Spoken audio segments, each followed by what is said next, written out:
Champions, कैसे हैं आप लोग। आशा करता हूँ मस्त होंगे, स्वस्थ होंगे और जबरदस्त होंगे और बेहतरीन अंदाज में अपने जो है बोर्ड एग्जामिनेशन की तैयारी धमाकेदार तरीके से कर रहे होंगे। तो इसी उम्मीद के साथ मैं अमित स्वागत करता हूँ आपके प्यारे से यूट्यूब चैनल एक उम्मीद कोचिंग सेंटर, जहाँ बेहतरीन तरीके से हम लोग जो है धाकड़ सीरीज यानी जो है आपका ये धाकड़ सीरीज की जो स्टार्टिंग हुई है बहुत ही यूजफुल है, बहुत इंपॉर्टेंट है आपके बोर्ड एग्जामिनेशन के लिए। और यहाँ से जो भी क्वेश्चन होंगे आपके एग्जाम में डायरेक्ट छपने वाले क्वेश्चन दिखेंगे, यानी डायरेक्ट आपके एग्जाम में यहीं से क्वेश्चन आएगा, इस बात की 110% गारंटी है। तो आइए बिना देरी किए स्टार्ट करेंगे आज का बेहतरीन सेशन, धमाकेदार सेशन। और आज के जो है टॉप 10 जो है एमसीक्यू क्वेश्चन यानी चैप्टर नंबर फर्स्ट के, यानी आपके जो चैप्टर नंबर फर्स्ट है उसके बेहतरीन जो है इंपॉर्टेंट क्वेश्चन जो है देखने वाले हैं। तो आइए स्टार्ट करते हैं। तो यहाँ पर अगर वीडियो को जो है आपने यानी पुराना वाला जो भी वीडियो है उसको नहीं देखा होगा तो आप प्लेलिस्ट में जाइए और देखिए और एंजॉय कीजिए और मजा आने वाला है आपको बेहतरीन तरीके से, धमाकेदार तरीके से। तो आइए देखिए यहाँ पर जो है क्वेश्चन नंबर फर्स्ट यहाँ लिखा है कि यहाँ संख्या 156 का अभाज्य गुणनखंड क्या होगा, यानी आपकी जो संख्या है 156 इसका अभाज्य गुणनखंड क्या होगा। तो आप देख रहे हैं यहाँ पर 4 ऑप्शन आपको दिए गए हैं। तो सिंपल सा प्रोसेस है। तो सबसे पहले हम लोग समझ लेते हैं अभाज्य संख्या क्या होती है। तो अभाज्य संख्या का मतलब होता है जिसके केवल दो गुणनखंड, यानी जिसके केवल दो गुणनखंड होते हैं उन्हीं संख्याओं को हम लोग यहाँ पर अभाज्य संख्या बोलते हैं। तो आपको समझना पड़ेगा बहुत ही ध्यान से, बहुत ही प्यार तरीके से समझिएगा। यानी जिसकी केवल दो ही फैक्टर हो, यानी केवल दो ही नंबरों से जो संख्या कटती है उसी को हम लोग बोलते हैं यहाँ पर जो है अभाज्य संख्या। तो आपको 156 में से ऐसी ही संख्याएं बतानी है जो केवल अपने आप से कटती हैं, यानी गुणनखंड में कितना है। तो आप क्या करेंगे 156 का यहाँ पर जो है यहाँ मैं कर देता हूँ 156 का आप फैक्टर करेंगे तो देखिएगा। तो आप जो है इसको ध्यान से एकदम बेहतरीन तरीके से देखेंगे। तो आप 2 से काटेंगे 7 बार में कट जाएगा, यानी 2 सत्ते 14 हो जाएगा और यहाँ 1 बचा और 16 हुआ तो 2 अट्ठे 16। फिर 2 से काटेंगे आप तो 2 से 3 बार में 6, एक बचेगा यहाँ पर तो आपका 18, 2 9 18। फिर अब देखिए अब ये 2 से नहीं कट रहा है, मतलब जो भी डिवाइड देना है आपको अभाज्य संख्या से ही भाग देना है, यानी जो अपने आप से कटती है संख्या है। अब देखिएगा ध्यान से यहाँ पर 3 से काटेंगे आप तो 3 एक कम 3 और 3 3 लिख के 9 हो जाएगा। अब यहाँ 13 से ही कटेगा क्योंकि 13 खुद एक अभाज्य संख्या है तो यहाँ पर 1 बचेगा। तो अब आप देखिए ध्यान से इसमें ऑप्शन में आप जाएंगे तो पहला ऑप्शन देखिए यहाँ पर 2 एक बार दिख रहा है, ये आंसर नहीं होगा क्योंकि यहाँ अभाज्य संख्या 2 यानी 2 बार आया है, यानी आपका जो 156 में अभाज्य संख्या 2 है वह 2 बार है, लेकिन यहाँ 1 बार दिख रहा है। अब यहाँ देखिए यहाँ 13 तो दिख ही नहीं रहा है, इसको काट दिए तुरंत। और यहाँ देखिए ध्यान से यहाँ 2 बार है, 3 एक बार है, 13 एक बार, लेकिन यहाँ गड़बड़ कर दिया कि यहाँ आपका 2 एक बार दिया, ये गलत है। तो मतलब ऑप्शन नंबर जो है बी बेहतरीन तरीके से, शानदार तरीके से आपका ऑप्शन करेक्ट होगा, 110% करेक्ट होगा। तो ये बात समझना था आपको। यानी कभी भी ऐसे वाले सवाल आएंगे कि आपको जो है कहेगा इसका अभाज्य गुणनखंड कीजिए, तो आप सिंपल ऐसे अभाज्य गुणनखंड कीजिए, उसके बाद देख लीजिए यहाँ पर जो आंसर नहीं होगा उसको पहले काट दीजिए, उसके बाद डायरेक्ट आंसर पहुंच जाएंगे। अब ध्यान दीजिए इसमें एक टाइप और दूसरा टाइप बनता है आपका, टाइप सेकेंड आपका बन जाता है। इसमें आपसे पूछेगा कि अभाज्य गुणनखंड में घातों की संख्या बताइए, यानी घातों का योगफल बता दीजिए। यहाँ पूछेगा अगर इसी क्वेश्चन पूछता यानी अभाज्य गुणनखंड में घातों का योगफल बताइए, यानी आपको बताना है कि इसमें जो भी आपके अभाज्य गुणनखंड आए हैं उनके घातों को जोड़ने पर कितना आएगा योगफल। तो इसका मतलब आप देखिए ध्यान से कि यहाँ 2 बार है, तो आप इसको यहाँ देख रहे हैं कि 2 बार है, 3 एक बार है, 13 भी एक बार, तो घातों को जोड़ेंगे 2 + 1 यानी 3 1 4, यानी 4 आंसर आ जाएगा। तो क्वेश्चन ये नहीं कि आपको एक क्वेश्चन तुरंत आया टिक लगाकर चल दिया, नहीं, आपको समझना है कि इसके इर्द गिर्द क्या क्या क्वेश्चन बन सकते हैं, क्या क्या चीजें और जो है बन सकती है। तो आशा करता हूँ फर्स्ट क्वेश्चन आपको बेहतरीन तरीके से, शानदार तरीके से समझ में आ गया होगा। तो आइए आते हैं अपने दूसरे क्वेश्चन पर जो कि और ही बेहतरीन है और ये मोस्ट इंपॉर्टेंट क्वेश्चन है, वेरी इंपॉर्टेंट क्वेश्चन है। और यह क्वेश्चन आपके जो है 2023 एग्जाम में आया हुआ क्वेश्चन है, आया हुआ प्रश्न है और इससे रिलेटेड एक क्वेश्चन एग्जाम में जरूर मिलेगा आपको देखने को। तो आइए देखते हैं। तो ये क्वेश्चन क्या कर रहा है कि यदि दिया गया है कि एलसीएम यानी 132 और 228 यानी 132 और 288 का जो है यहाँ पर एलसीएम 3168 है तो आप बताइए कि इसका एचसीएफ क्या होगा, मतलब मासा। एचसीएफ का मतलब मासा, यानी मासा बोले तो मतलब एचसीएफ निकालना है, और लासा का मतलब है आपका एलसीएम निकालना है। देखिएगा तो समझिए इसमें तो एक फार्मूला, बस छोटा सा एक फार्मूला होता है आपका कि एलसीएम यानी लासा गुणे एचसीएफ यानी मासा बराबर होता है पहली संख्या गुणे दूसरी संख्या। यानी सिंपल सा ये फंडा है, एक तरीका है, एक फार्मूला है, और इसी फार्मूले पर एकदम ध्यान देना है, समझना है आपको। यानी एलसीएम और एचसीएफ का जब हम गुणा करते हैं तो जिन दो संख्याओं का एलसीएम एचसीएफ आप निकाले रहते हैं उनका गुणा करेंगे तो उनका लसा और मसा यानी एलसीएम और एचसीएफ का गुणा बराबर होता है। अब देखिए यहाँ पर एलसीएम आपको पता है, क्वेश्चन में दिया है 3168 गुणे एचसीएफ आपको बताना है, एचसीएफ पता करना है, इनमें से कौन सा एचसीएफ होगा। तो आप एचसीएफ को एचसीएफ ही रखिए, नहीं पता है एचसीएफ कितना होगा बताना है। अब देखिए पहली संख्या, जिसमें पहली संख्या आपकी 132 है गुणे दूसरी संख्या आपकी 288 है। अब देखिए कभी भी बराबर का चिन्ह आ जाए बीच में, और दोनों साइड जो है ये भी गुणा में है, ये भी सब चीजें गुणा में, तो आप आराम से इनको जो है कैंसिल आउट कर सकते हैं। देखिए अब यहाँ देखेंगे हम लोग तो 11 से काटेंगे अगर हम लोग इसको, देखिए अगर आप इसमें जो है 9 से काटेंगे तो 9 3 27 यानी थोड़ा सा लेंदी जाएगा, लेकिन 11 से काट दीजिए तो 11 से काटेंगे 11 एकम 11। अब यहाँ बचा आपका 2 यहाँ आएगा तो 11 गुना की 22। अब जैसे आपने 11 से इधर काटा 132 को, वैसे सेम ये भी कटेगा 11 से। देखिए काटिए आप जो है 11 से काटेंगे 11 गुना की 22। अब देखिए यहाँ पर 9 बचा और 9 यहाँ आएगा 6 के बाद, तो आपका 11 बटे 88, और 88 के बाद जो है यहाँ पे 96 था तो 96 में 8 बचा और 8 यहाँ आएगा तो 88 होगा, फिर से 11 बटे 88। अब एकदम सिंपल देखिए आपको दिख रहा होगा कि 288 यहाँ जुड़ा में और ये भी 288 जुड़ा में, दोनों कट गए, तो आपका जो एचसीएफ आया वह आपका 12। बेहतरीन तरीके से आपका ऑप्शन नंबर डी आंसर हो जाएगा। तो आपको समझना है, ध्यान देना है, तरीके से एकदम चलना है। तो दोनों क्वेश्चन बहुत ही बेहतरीन थे, बहुत ही शानदार थे। तो आशा करता हूँ ये दोनों क्वेश्चन आपको बेहतरीन लगे होंगे, समझ में भी आए होंगे। तो आइए बढ़ते हैं अपने धमाकेदार जो है टॉप क्वेश्चन यानी थर्ड वाले क्वेश्चन पर। तो इसको इरेज किया जाए। आइए बढ़ते हैं अपने जो है अगले जो है बेहतरीन 3 क्वेश्चन, बहुत ही शानदार है, बहुत ही बेहतरीन है।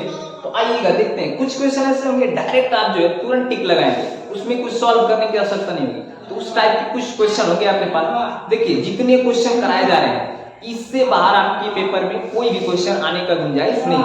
मतलब जितने भी क्वेश्चन है 10 टाइप के क्वेश्चन यानी 10 जो है टॉप मोस्ट जो है एमसीक्यू, इससे बाहर कुछ नहीं आएगा पहले चैप्टर से, ये पूरी गारंटी है। तो देखिएगा ध्यान से, यहाँ पे समझिएगा, एक एक बातों को एक एक चीजों को समझना है, ध्यान देखना है। आपको पहला दिया गया क्वेश्चन यहाँ पर तीसरा, कौन जो है सअभाज्य संख्या है।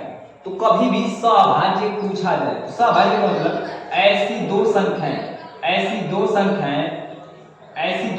आपको बतानी होती है, मतलब कोई भी ऐसी दो संख्या जिनमें एक के अलावा मतलब एक के अलावा कुछ भी कॉमन न हो, यानी इस सीधा सीधा हम बोल सकते हैं जिनका एचसीएफ 1 आए, जिनका एचसीएफ जो है 1 होगा, यानी जिन दो संख्याओं का एचसीएफ 1 आएगा यानी 1 आएगा उन्हीं को हम बोलते हैं आपका एचसीएफ यानी जो है आपकी सअभाज्य संख्या यानी को प्राइम नंबर, इसको बोलते हैं इंग्लिश में। तो देखिएगा पहला ऑप्शन, और ये 2023 में आया हो क्वेश्चन, बहुत ही शानदार क्वेश्चन है। जितने भी क्वेश्चन है सब आपके पीवाईक्यू क्वेश्चन है, प्रीवियस ईयर क्वेश्चन है। बस ध्यान देना, आपको एक एक बात को लेकर चलते रहना है और आप बहुत बेहतरीन करेंगे, बहुत जबरदस्त करेंगे। तो देखिएगा, तो पहले ऑप्शन की तरफ बढ़े हम लोग, ये 18 है और ये 25 है। आप जरा बताइए कि 18 और 25 दोनों का एचसीएफ क्या होगा। तो आप जानते हैं एचसीएफ का मतलब हाईएस्ट कॉमन फैक्टर। तो 18 और 25 में कोई भी चीज ऐसी बताइए जो दोनों में कॉमन हो, कुछ भी नहीं कॉमन है। जब कोई भी चीज किसी के अंदर कॉमन नहीं होगा तो एक कॉमन होता है, इसका मतलब ये ऑप्शन नंबर ए जो है हो जाएगा हमारा आंसर। लेकिन ध्यान दीजिए और भी चेक कर लेते हैं, देख लेते हैं, तो समझिएगा 5 और 15 में देखें तो एचसीएफ 5 आ गया, और 7 और 21 में आप देखेंगे तो यहाँ एचसीएफ आपका 7 होगा, और यहाँ 31 और 93 में देखेंगे एचसीएफ तो 31 होगा। तो मैंने अभी आपको बताया एचसीएफ जो है 1 होना चाहिए, और वही जो है आपको एक एचसीएफ ऑप्शन नंबर ए में दिख रहा है, यानी 18 और 25 जो है ये आपके को प्राइम नंबर है, यानी सअभाज्य संख्याएं बेहतरीन तरीके से हो जाएगी। तो ये क्वेश्चन बहुत आसान, सिंपली बस आपको जो है ये एक बात याद रखनी थी, समझनी थी सभाज्य का मतलब होता है ऐसी संख्याएं जिनमें एचसीएफ 1। बस ये चीजें समझना था। अब आगे हम लोग देखें क्वेश्चन नंबर 4 की तरफ। तो क्वेश्चन नंबर 4 में आपको क्या लिखा है? बहुत शानदार क्वेश्चन है, बहुत ही इंपॉर्टेंट क्वेश्चन। ये जो है पेपर में एकदम आने वाला क्वेश्चन है, इंपॉर्टेंट है। देखिएगा, किसी परिमेय संख्या के समतुल्य, समतुल्य का मतलब होता है उसके बराबर, उसके जैसा परिमेय संख्याएं होंगी। यानी कोई एक परिमेय संख्या हम लेते हैं, जैसे हमने कहा एक परिमेय संख्या 4/3 है। तब ये आपसे पूछ रहा है क्वेश्चन कि कोई भी परिमेय संख्या हो तो उसके बराबर में कितनी परिमेय संख्या हो सकती है। तो आप जानते हैं कोई भी परिमेय संख्या हो उसके बराबर में अनेक या अनंत परिमेय संख्या हो सकती है, बहुत सारी परिमेय संख्या हो सकती है। हमने कहा क्यों, कैसे? तो आप देखिए कि अगर मैं 4 के ऊपर 2 से गुणा कर दूं, नीचे भी 2 से, तो 8 बटे जो है यहाँ पर आपका 6 बन गया। ये भी 8/6 एक परिमेय संख्या है, और इसको अगर काटेंगे तो ये 4/3 ही होगा। फिर मैं अगर कहूँ नहीं मैं 3 से गुणा कर दूं इसमें, तो अगर आप 3 से गुणा करेंगे तो 4 × 12 और 3 से नीचे 3 लेके। तो कहने का मतलब है आपकी जो है कोई भी परिमेय संख्या हो तो इसमें आप गुणा करते जाइए, नंबर बनता जाएगा। मैंने कहा 3 से नहीं 4 से गुणा कर दी तो 4 का 4 में 16 और 4 × 12। ऐसे मैंने कहा 5 से गुणा कर दीजिए 4 में, तो 5 का गुणा करेंगे 4 में आपका 20 हो जाएगा। उसके बाद देखिए 5 × 3 आपका हो जाएगा आपका 15। तो कहने का मतलब है कोई भी संख्या हो, परिमेय संख्या, कोई भी परिमेय संख्या है तो उसके बराबर में उसी के जैसी अनंत यानी अपरिभाषित, उसी को बोलते हैं अनंत परिमेय संख्या हो सकती है, अपरिभाषित। तो ऑप्शन नंबर जो डी था ये बेहतरीन है। तीसरा और दूसरा और पहला ये तीनों ऑप्शन नहीं होंगे, आपका ऑप्शन नंबर डी जो होगा बिल्कुल करेक्ट है। किसी बात को आपका लिखा हो सकता है अनंत, तो ये भी सही होगा, कोई दिक्कत नहीं। देखिए क्यों, क्योंकि आप जो है अगर 12 को काटें तो देखिए 4 से काट 3 से काटेंगे 3 जो 12 3 के लेके, इसको 4 से काटेंगे और ये 3 बार निकले, मतलब संख्याएं वही है लेकिन थोड़ा सा मेकअप हो गया है, चेंज हो गया है। तो कहने का मतलब यही था इस क्वेश्चन का कि परिमेय संख्याएं, ऐसी कोई भी परिमेय संख्या जिसके बराबर में हजारों की हजारों लाखों करोड़ों कितनी भी संख्याएं आ सकती हैं, तो उसी को बोला जाता है अनंत परिमेय संख्याएं हो सकती है। तो ये भी आसान क्वेश्चन। तो आइए देखते हैं यहाँ पर जो है क्वेश्चन नंबर 5, जो कि यहाँ पर बेहतरीन क्वेश्चन है, शानदार क्वेश्चन है और जबरदस्त क्वेश्चन है। आपको ध्यान देना है, समझना है। क्या लिखा है? दी गई संख्याओं में से कौन जो है अभाज्य संख्या, मतलब ये पॉइंट समझने वाला था कि कौन सी संख्या जो है अभाज्य संख्या है। तो अभाज्य का मतलब होता है, मैंने अभी पीछे आपको पहले क्वेश्चन में बताया था, अभाज्य का मतलब होता है जिसके केवल जो है यानी जिस संख्याओं के केवल 2 गुणनखंड, यानी जिन संख्याओं के केवल 2 गुणनखंड होते हैं उन्हीं को हम बोलते हैं यहाँ पर अभाज्य संख्या। यानी जिसके केवल 2 गुणनखंड होते हैं, मतलब गुणनखंड का मतलब जो संख्याएं केवल 2 संख्याओं से कटती है। जैसे मैंने कहा आपसे, बताइए 4 जो है अभाज्य है कि आपका भाज्य है, तो आप कहेंगे कि ये जो है 4 जो है 2 संख्याओं से बस नहीं कटता है, ये कई संख्याओं से कटता है। देखिए 4 को एक भी डिवाइड कर देता है, 1 से भाग देंगे 4 में, 4 बार में कट जाएगा। फिर मैंने कहा 2 से भी डिवाइड हो जाता है 4, उसके बाद आप कहेंगे नहीं 4 से भी कटता है, तो कहने का मतलब इसके जो है 2 से ज्यादा गुणनखंड होंगे, यानी 3 गुणनखंड होंगे। तो इसका मतलब यह जो है आपकी संख्या या भाज्य संख्या, यह संख्या आपकी भाज्य है। यानी जिन संख्याओं की केवल 2 ही गुणनखंड होते हैं उनको हम बोलते हैं अभाज्य संख्या, और 2 से ज्यादा गुणनखंड वाली संख्याओं को हम बोलते हैं आपकी यहाँ पर भाज्य संख्या। और जिसके 2 से ज्यादा गुणनखंड न हो या 2 से कम गुणनखंड हो, मतलब एक ही गुणनखंड हो बस, तो उसको न तो भाज्य बोलेंगे न तो अभाज्य, यानी दोनों में काउंट नहीं होगा। तो आप देखिए 0, यह जो है इसके बहुत सारे फैक्टर हैं। फैक्टर का मतलब क्या होता है? फैक्टर का मतलब कौन कौन नंबर काट सकते हैं इसको। 0 को तो सभी नंबर काटते हैं, किसी भी नंबर से 0 कट जाएगा, पूरा कट जाएगा एकदम आराम से, कोई दिक्कत नहीं है। जैसे आप 5 से भाग दीजिए तब भी 0 आएगा, और भाग देने का मतलब क्या है? रिमाइंडर 0 आ गया मतलब वो पूरा कट रहा है। तो मैंने कहा 15 से भाग दीजिए 0, तो 15 से भी कट जाएगा 0, यानी 0 आंसर आ जाएगा। तो कहने का मतलब 0 का बहुत सारे फैक्टर है, कोई भी फैक्टर हो सकता है।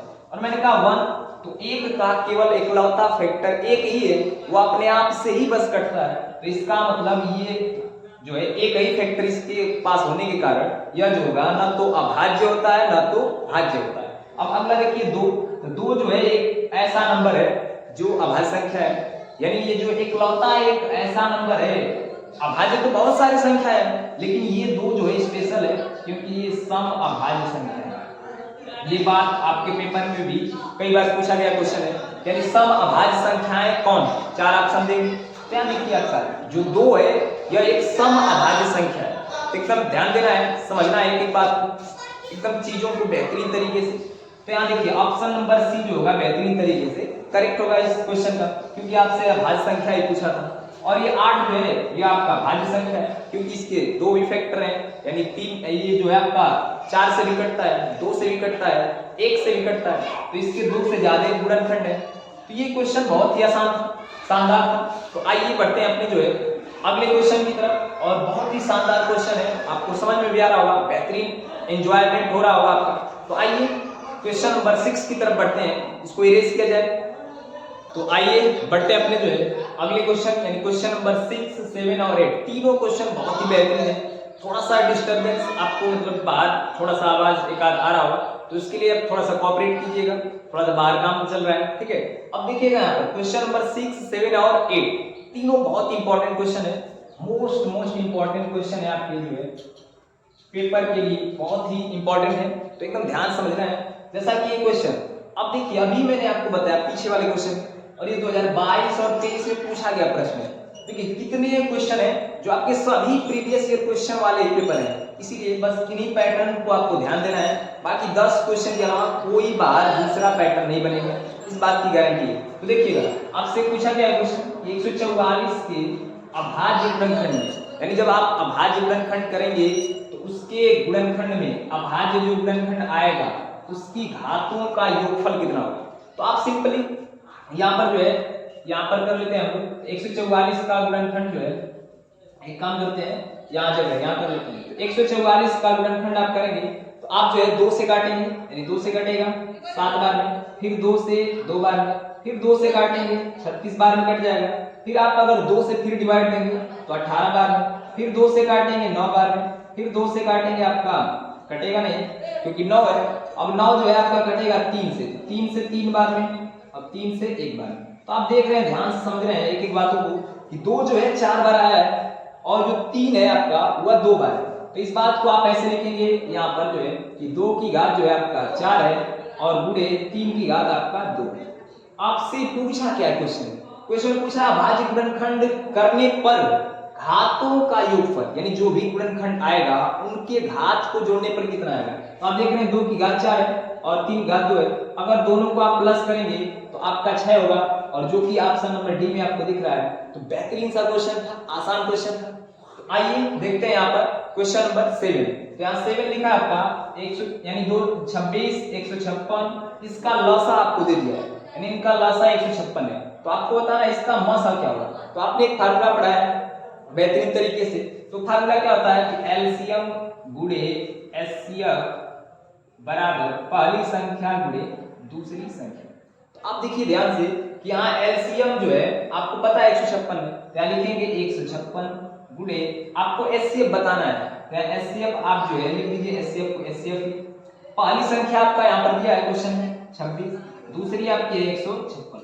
अब देखिए ध्यान से 156 इधर गुणा में है, इधर भी 156 गुणा में, दोनों आपके कट जाएंगे तो आपका एचसीएफ बेहतरीन तरीके से आ जाएगा 26, जो कि बेहतरीन आंसर हो गया आपका। तो यहाँ देखिए आपका जो ऑप्शन नंबर बी है बिल्कुल करेक्ट आंसर है। तो ऐसे ही आसान क्वेश्चन, बहुत भयंकर क्वेश्चन नहीं आने वाले हैं आपके एग्जाम में, बहुत आसान प्रवृत्ति के, बस आपको कॉन्सेप्ट क्लियर रखना है बेहतरीन तरीके से। तो अब देखिए यहाँ पर जो है ये दोनों सवाल जो है बेहतरीन तरीके समझ में आ गए होंगे आपको। आइए देखते हैं यहाँ पे 8वां क्वेश्चन। देखिएगा यहाँ पूछा आपसे कौन सा सवाल है, अभी मैंने आपको बताया। अब देखिए कितने जो है यहाँ आश्चर्य की बात है कि यहाँ भी देखिएगा कि ये 2022 में पूछा गया क्वेश्चन है, अब इसके जस्ट पहले 2023 में था। तो यहाँ देखिएगा सभाज्य का मतलब क्या होता है, जिनका एचसीएफ 1 यानी ऐसी संख्याएं जिनका एचसीएफ 1 होता है उनको हम बोलते हैं दोनों संख्याओं को सभाज्य संख्याएं। तो आप देखिए 14 और 35 का एचसीएफ निकालेंगे आपका 7 आ जाएगा, क्योंकि 7 से जो है 14 भी कटता है और 35 भी। एचसीएफ का मतलब होता है सबसे बड़ा नंबर जो सभी संख्याओं को काटे, तो 7 काटेगा 14 को भी, 7 काटेगा 35 को भी। अब देखिएगा ये वाला भी ऑप्शन नहीं हो पाएगा, क्योंकि 31 का जो है 93 पूरा कट जाएगा, इनका एचसीएफ निकालेंगे 31 आएगा, और यहाँ इन दोनों में कॉमन 2 दिख रहा है आपको। तो इसका मतलब है सी और डी और ए भी ऑप्शन में, तो बचा आपका बी जो कि बिल्कुल करेक्ट है। और यही ऑप्शन उस बार भी था, 2023 में भी क्वेश्चन में दिया था। तो ये क्वेश्चन है, बहुत ही रिपीटेड क्वेश्चन होते हैं और बार बार क्वेश्चन जो है आपके एग्जाम में रिपीट होते रहते हैं। तो इनको ध्यान देना है, बस जो भी क्वेश्चन आपको बताया जा रहा है उसको प्रॉपर जो है सिलेबस के अनुसार एकदम प्रॉपर जो है उसका एक नोट्स बनाइए। आप जो है टाइप वाइज, यानी इस टाइप के क्वेश्चन है और उससे बाहर कोई क्वेश्चन नहीं जाएगा, इस बात की गारंटी है। तो आइए इसको इरेज किया जाए और बढ़ते हैं आज के फाइनल 2 क्वेश्चन 9 और 10 की तरफ। तो आइए देखते हैं यहाँ पर क्वेश्चन नंबर 9, जो कि बेहतरीन क्वेश्चन है और आज का जो है अंतिम क्वेश्चन है, बहुत ही धमाकेदार तरीके से। यानी कि लिखा है यहाँ पर 1 शून्यत्तर। अब शून्यत्तर का मतलब होता है शून्य को छोड़कर, यानी शून्य के अलावा। तो इसका मतलब आपको समझना पड़ेगा ये बात। यानी शून्यत्तर का मतलब होता है वे संख्याएं जो शून्यत्तर संख्या है, मतलब जीरो को छोड़कर वे सभी संख्याएं, जितनी भी संख्याएं जीरो को छोड़कर बचेंगी वो सब जो होगी शून्यत्तर संख्याएं कहलाएंगी। क्या कह रहा है? शून्यत्तर परिमेय संख्याएं और अपरिमेय संख्याएं, यानी शून्य को छोड़कर जितनी भी परिमेय संख्याएं हैं और अपरिमेय संख्याएं, उनको अगर भाग दिया जाए तो कौन सी संख्या बनेगा? प्राकृतिक संख्या बनेगा कि अपरिमेय की कौन संख्या? तो आप जानते हैं यहाँ पर ऊपर जो है कोई भी एक परिमेय संख्या हो और नीचे कोई भी एक अपरिमेय संख्या हो।